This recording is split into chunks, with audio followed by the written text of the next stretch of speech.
to this month's ISPP virtual seminar series offering. We have for today Dr. Hema Preya Selvanathan. She is a lecturer at the School of Psychology of the University of Queensland in Australia. She finished her degree, her PhD degree in social psychology with concentration in the areas of peace and violent psychology from the University of Massachusetts in Amherst in the United States. And currently, as I just mentioned, she's working at the University of Queensland at Brisbane, Australia. We're very honored to have Dr. Hema share with her with us today her work on protest actions in Malaysia, tackling how this can possibly facilitate or hinder social change in that particular country. Of course, the ISPP virtual seminar series here in the Asian region, our objective is really to create some space for us political psychologists to work with each other and to allow for the rest of the world that we have a lot of work in the area of political psychology here in the Asian region. So with us here today, of course, are our fellow organizers. Dr. Yingyi Hong is Idham here. Idham, I think, will come in later, and Peter Beatty will also, well, he's not going to be present here today, but definitely he did help in organizing this event. So welcome to our ISPP virtual seminar series. We'll give you the floor to present your work, and then after that, we'll have an open forum so that we can all engage with you in this presentation. Yeah, sure. Thank you, Diwa, for the introduction and for the opportunity to present on my work on social change in Malaysia. So to get started, I thought I would talk a little bit about the logic of collective action. So we know that one of the pathways to creating long-term social change is by organizing collective action as sort of a means for social influence. And so a lot of social movement scholars, largely from the areas of sociology and political science, they have documented how protests and collective action are typically organized to elicit a particular response from the targeted audience. So this could be people of the general public or particular groups in society. And so you can kind of think of collective action as contentious performances because they make claims in order to disrupt everyday life as we know it and to challenge the status quo. And so they are disruptive by nature. And so to do this, scholars have documented how movements tend to use a wide repertoire of tactics such as strikes or boycotts and sit-ins and so on.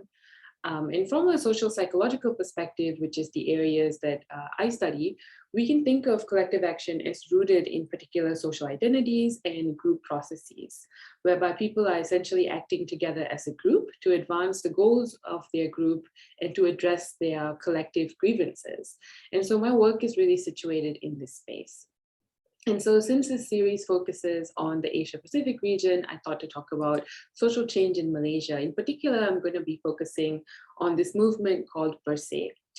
Bersih means clean in Malay language. And what this movement aims to do is to clean up the corrupt system and the unfair practices. And so they are really aiming for institutional reforms to ensure clean and fair elections. And so over the past decades, Bersih has staged several protests in Malaysia, and each of them have drawn thousands of people to the streets. They, in particular, do these sort of mass street protests. And we can observe from these protests a lot of interracial solidarity. And this is particularly significant because, as you can see from the chart there, Malaysia is a multicultural country. The Malay majority of the country, they are widely acknowledged to be the original inhabitants of the country, and they tend to hold the greatest political power in Malaysia. So you can imagine that given the Bersih movement is challenging the government in order to institute certain reforms, and they are largely made up of the Malay group, the movement has been accused and criticized of challenging the power and the rights of Malays. And so a critical task for the Bersih movement is to build interracial solidarity, specifically by trying to include and mobilize the Malay community within the movement. And so I looked at the question of how do movement leaders actually do that? And we focus on movement leaders here because they are kind of the people in the background that make these actions possible. Just to illustrate a little bit the racial tensions around the movement. So some of the past research around the fourth mass protest, they call it Bersih 4. They looked here at tweets and they analyzed the content of tweets. And you can see that many of them mentioned racial issues, that there are too many Chinese people protesting, too many Chinese people that support the Bersih movement. And they fear that the Chinese community was gaining too much political power and wanting to topple the government. And so that was kind of a big concern. So they either didn't see any racial issue at all, or if they did, it was in concerns about creating racial disharmony. So to study the question of how movements mobilized interracial solidarity, we conducted in-depth interviews with the central leadership team of the Bersih movement at that time. And so we did interviews at 2 time points, as you can see here. First, before the Bersih 5 or the 5th round of protests occurred, and then again a year later. So this design gave us the opportunity to gain insights from leaders in their midst of the strategic thinking and planning, as well as when they reflected on those strategies afterwards and how it worked or didn't work. So we interviewed individuals that gave speeches during these rallies. They also held press conferences and were interviewed by the media, and they lobbied the government directly for reforms as well. And so you can see that they were really sort of the face of the movement at that time. And so through thematic analysis, we found that the leaders actively crafted an inclusive movement identity through central leadership tenets that mapped onto the social identity approach of leadership. And what I mean here is that at the first level, to determine who will be mobilized, they attempted to expand the boundaries of the movement. And this determines who will be mobilized within the Bersih group. And secondly, they also determined what are people mobilized for. And this is sort of crafting the goals of the movement, the values and the norms so that it's inclusive of the Malay community. And finally, the leaders also ensured that they had prototypical leaders within the movement that represented different segments of society that they wanted to unite. And so I'm going to go through a couple of these themes just to give you an idea of what we found. And there is a lot here, as you can see from this summary slide. So first, we found that leaders expanded the group boundaries, which means that they broadened the idea of who can be mobilized and who is a part of us. To do so, the leaders networked with Malay and rural community groups in order to expand this boundary. So one way they did that is by directly having consultations with Malay community groups and NGOs. So they discussed how they traveled around the country in an attempt to reach out to these new NGOs. And they also did consultations with Malay Muslim groups whom they identified as progressive and human rights friendly, who would be supportive of their cause for institutional reforms. You can see through the illustrative quotes here how they shared that this was part of a long-term strategic plan in order to establish these networks throughout rural and Malay majority areas of the country. And these are some pictures from the 5th round of protests where we can see protesters from these Malay NGO groups actually showed up to the rallies. Also part of this first theme is the sub-theme about creating coalitions on the ground. And they did this by essentially organizing a convoy. And you can see a poster here of different locations in Malaysia that they traveled to.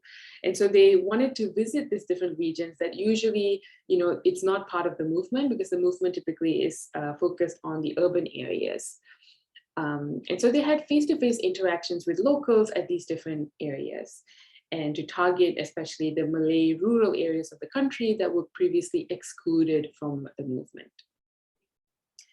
And from this, we can see how the leaders actively tried to create the social conditions that encouraged multiple groups to identify with the movement. And they actually did this convoy leading up to Bersih 5, so in the weeks before Bersih 5 happened.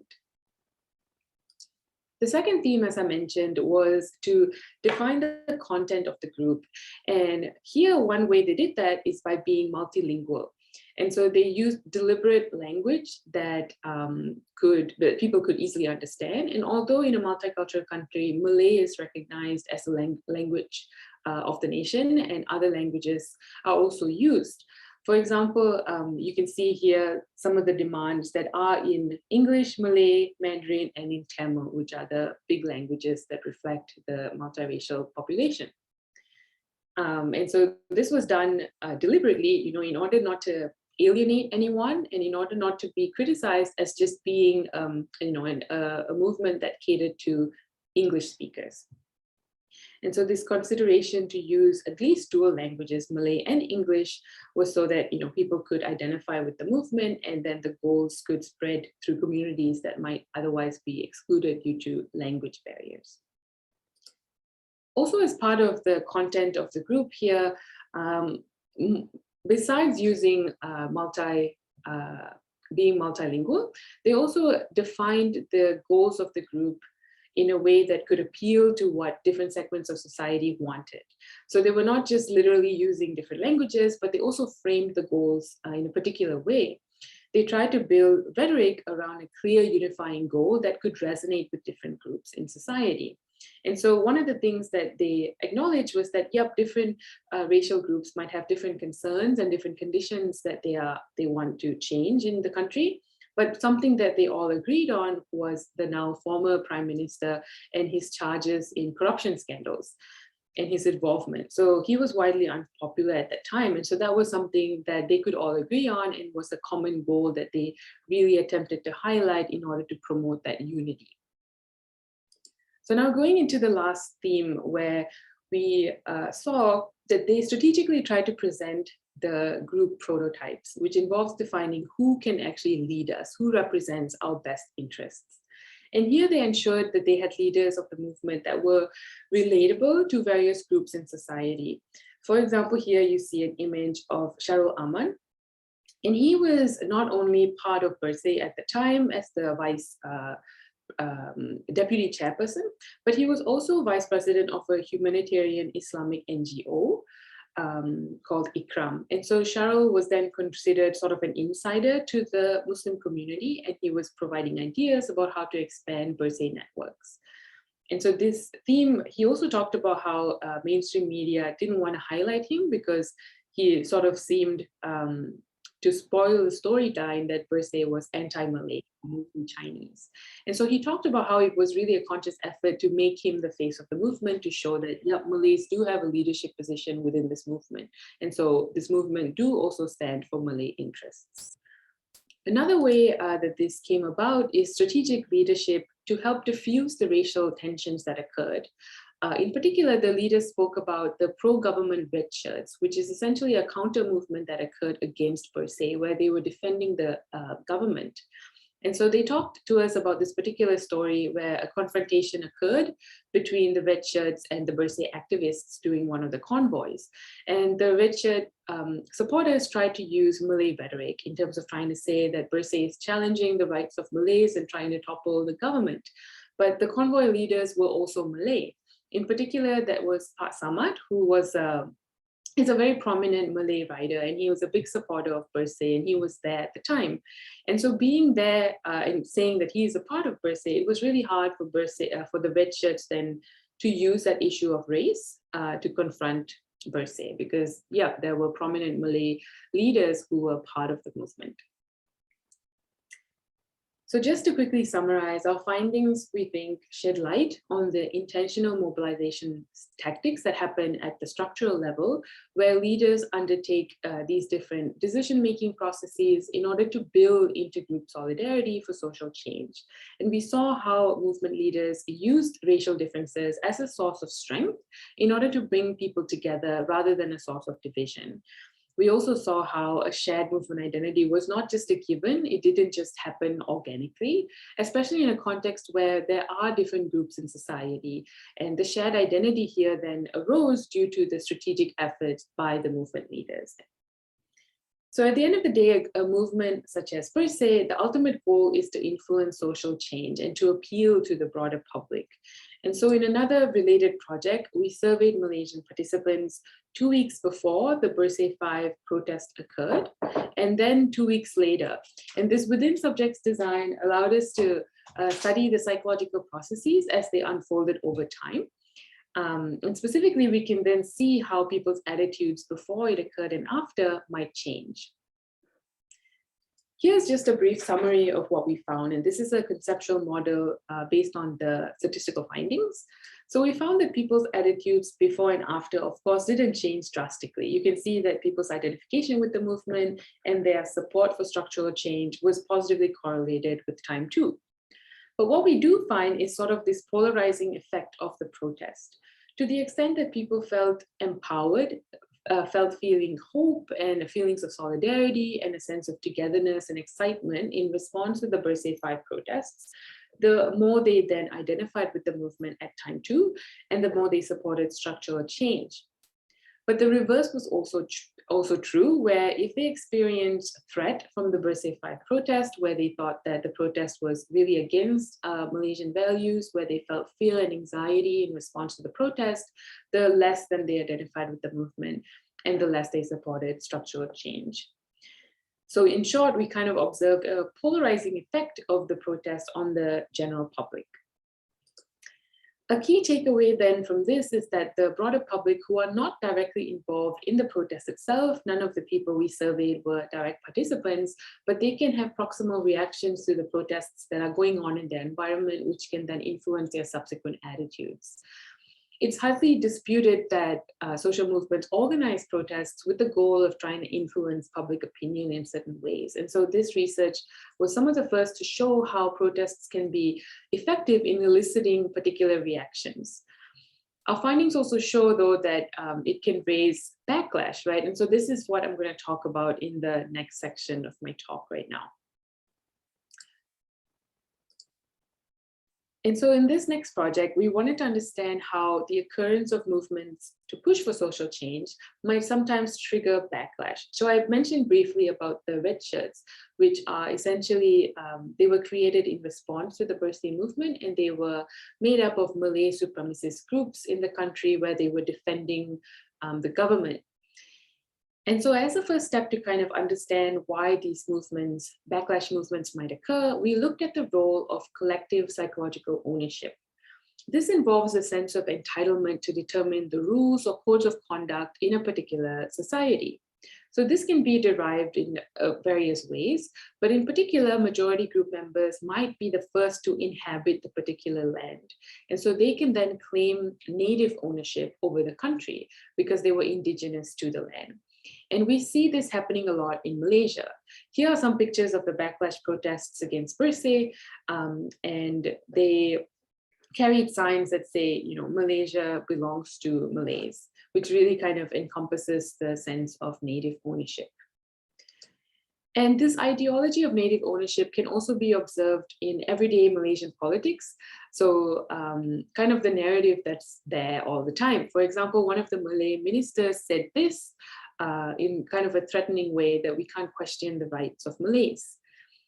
This is, of course, not a new phenomena. Tunku Abdul Rahman, who was the first Prime Minister of Malaysia, said this, where, you know, Malaysia essentially, by its name, its tradition and character, is fundamentally Malay.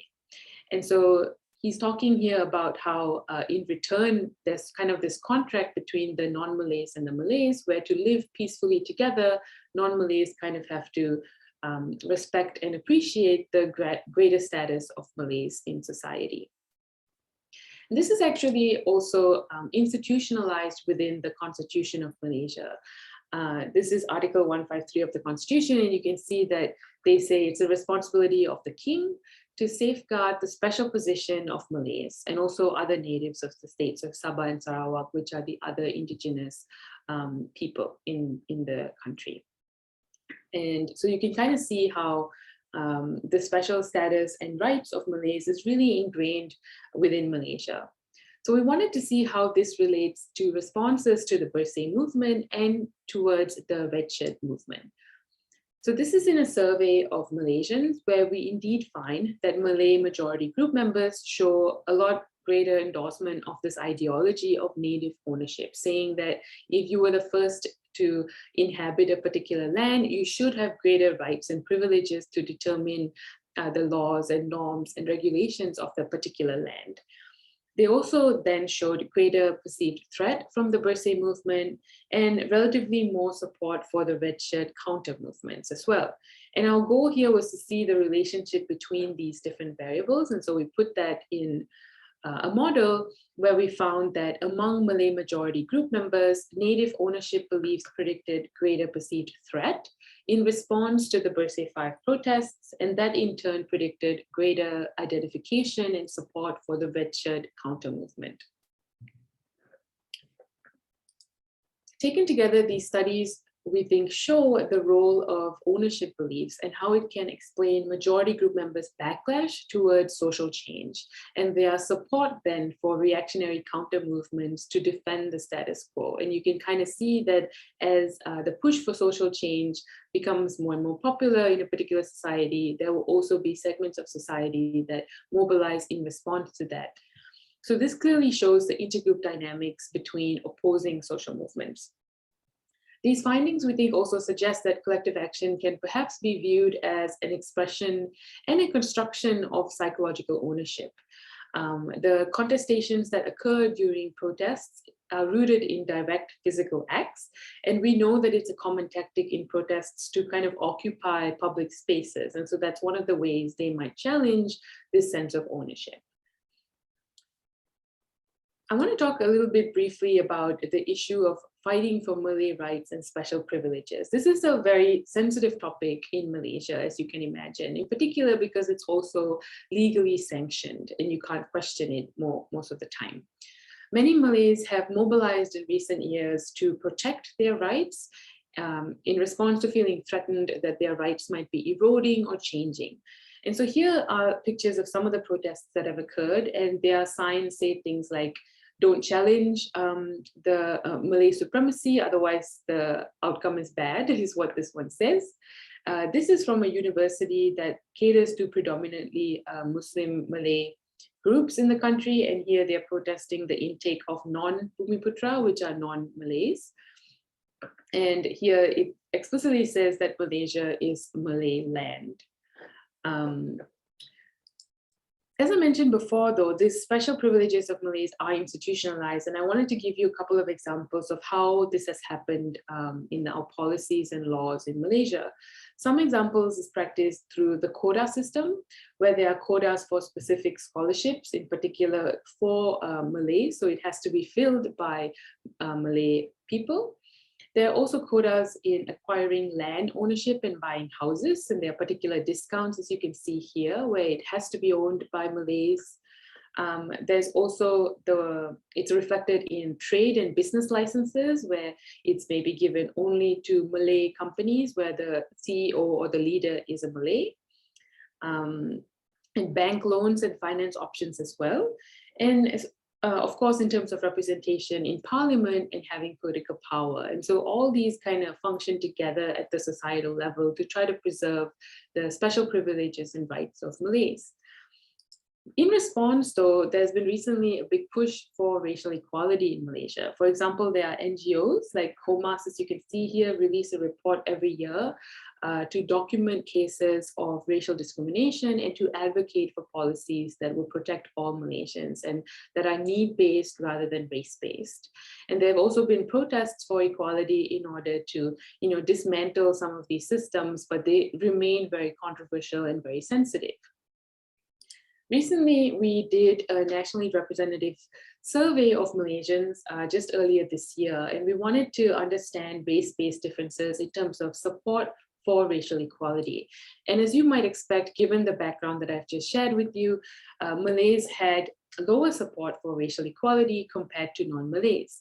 And this was explained through this ideology of native ownership, because Malays endorsed it much more. And in turn, that translated into perceived threat from racial minorities, for example, believing that if non-Malays were to acquire greater political power, that means that Malays would lose out and kind of having these zero-sum belief systems. And so this is kind of the underlying mechanism that we found in this study. And so the support for racial equality, we operationalized it in quite a concrete way. These were items around things of like abolishing race-based quotas for scholarships and ensuring that jobs in the government were equally distributed across different racial groups and things like that. Yeah, so that's kind of the end of my findings so far. And these are a lot of the studies that I've done in Malaysia. And I just want to thank you for your attention and also thank my lovely collaborators that you can see on the screen here. So this is Brian Lickle, Yolanda Yetten, Ku Ying Hoi, and Yan Yi, who is here. She was a student of mine. So thank you so much.